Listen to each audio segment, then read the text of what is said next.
What's up guys, Vress here. If you're thinking about jumping into Elder Scrolls Online in 2017, then this review is for you. Elder Scrolls Online is a game that I first picked up at launch but dropped it pretty soon afterwards. However, I decided to jump back on board in 2017, mostly because I've been hearing some great things about the storyline, but also some of the endgame elements too. It's worth noting that I'm reviewing this game in the context of an MMORPG rather than an Elder Scrolls game in particular. It's a very different type of game, and fans of Skyrim may not necessarily enjoy Elder Scrolls Online and vice versa. So a little bit of background. Now, the game didn't have a great launch in 2014, and they actually had to drop their subscription model in early 2015. However, big respect to the devs because they didn't give up after a really shaky start, and I think the game has recovered really nicely.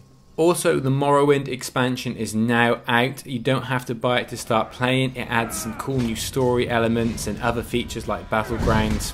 However, I'm just starting with Tamriel Unlimited for now. I'm going to be picking up Morrowind next, and my review of that will follow. One final thing is that this is a multi-platform game, so this isn't just for PC gamers, which is pretty rare for an MMO to be able to play it on your console as well. So let's take a look at the graphics and audio. Now, this game looks really good for an MMORPG. It's not competing with newer games like Black Desert Online, but it is an impressive world and the graphics are holding up nicely 3 years after launch. I'm certainly feeling immersed in it so far, and I think it's just they've built the world so well.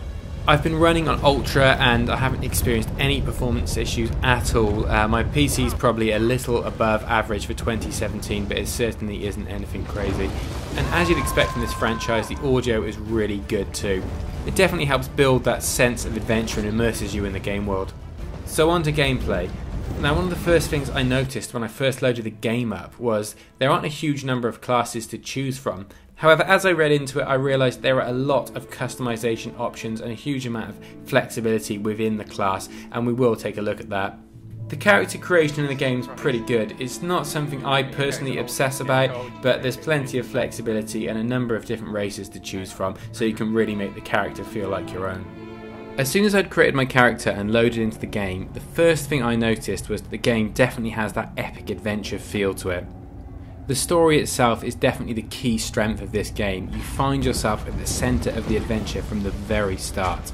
You don't have to complete seemingly pointless errands for the local farmer before you get a chance to face a real foe. You're immediately an integral part of the story. You immediately feel like you're the hero of the story, despite the fact that everyone around you is doing the same quests and is also the hero of the story. But what can you do? This is a story-rich MMO, and that's part and parcel of it. It's also worth pointing out that the servers are busy. There's plenty of people to play with, at least on the EU servers, but I suspect it's probably the same for the North American servers, and so far people have seemed pretty friendly. So moving on to combat, and this is probably one of the more controversial areas in this game. Combat in Elder Scrolls Online is a bit of an acquired taste. When I first got the game in 2014, it's one of the key reasons I dropped the game. I'd be lying if I didn't say it feels a bit clunky compared to some other MMOs. For example, the polished combat you see in World of Warcraft, or the fluid action you see in Black Desert Online. However, this time round it's really started to grow on me. It's actually really nice to get a break from tab targeting and auto attacking without having to go too far in the other direction.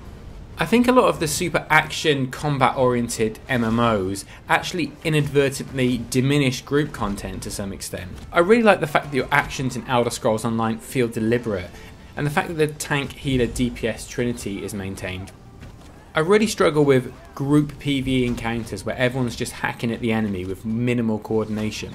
And I really do understand that game developers are trying to do something a bit different. They're trying to break the mold from that traditional Trinity and that traditional dungeon format. But every time we see it done, like for example in Guild Wars 2 or Black Desert Online, you see that group PvE content seems to suffer. It doesn't seem to become a feature of the game. Like Guild Wars 2 is known for having excellent PvP, and the same with Black Desert Online, but neither of them are particularly well known for their PvE content. And I think a lot of this is just because no one's really managed to improve on the traditional group format for an MMO yet. Something else I'm enjoying about Elder Scrolls Online is the level of customization available to you in your skill trees. You can spend your skill points on different schools of magic and swordsmanship. You can spend them on specific weapon types, armor types, your race. I mean, there's just so much customization available. Of course there are going to be optimal builds, but it feels a bit less cookie cutter than many of the other MMOs out there. For example, if you want to go out there and be a plate wearing mage with a two-hand sword, then there's no one stopping you. This level of flexibility is also extended to crafting because you're not locked into a specific profession. In true Elder Scrolls style, you can turn your hand to any profession, which gives you a huge amount of opportunity to experiment. Even though this game differs from the single player Elder Scrolls games, it does feature some of the classic elements such as stealing, lockpicking and the justice system, and that just gives it that nice Elder Scrolls feeling and adds some uniqueness to the game. Elder Scrolls Online features a range of traditional dungeon encounters that will scale to the level of a group leader if you enter them manually. Some dungeons also offer a veteran mode for those who are looking for more of a challenge. There are also raids available at endgame. They're called trials, and from what I've seen they look like a lot of fun. However, I'm not there yet, so I'll leave that commentary for another video. PvP is focused around Cyrodiil, an enormous region on the map where a three-directional war is being waged. You can expect to see large-scale encounters and castle sieges. Also, with the release of Morrowind, there are now instanced battlegrounds available too. Battlegrounds are a huge draw for me personally, so I'm pretty hyped for this. In general, Elder Scrolls Online looks like it has a really good PvP community, and I'm excited to get more involved. So, in conclusion, if you're looking for an MMO that provides a great storyline but still keeps some classic MMO elements such as instance dungeons and raids, then I'd definitely recommend picking up Elder Scrolls Online. Just remember, don't go in expecting it to be Skyrim Online. It's not possible to get the level of polish you see in a single player RPG into an MMO. But on the plus side, you get to play with other people and experience challenging content together, and I think the trade-off is well worth it. I'm going to be picking up Morrowind soon and spending more time on the endgame, so subscribe to the channel to get that content when it comes out. So that brings us to the end of the video, and if you enjoyed it then please remember to give it a thumbs up. I'd also love to hear your thoughts on the game, so please share your experiences in the comments down below, and I will see you next time.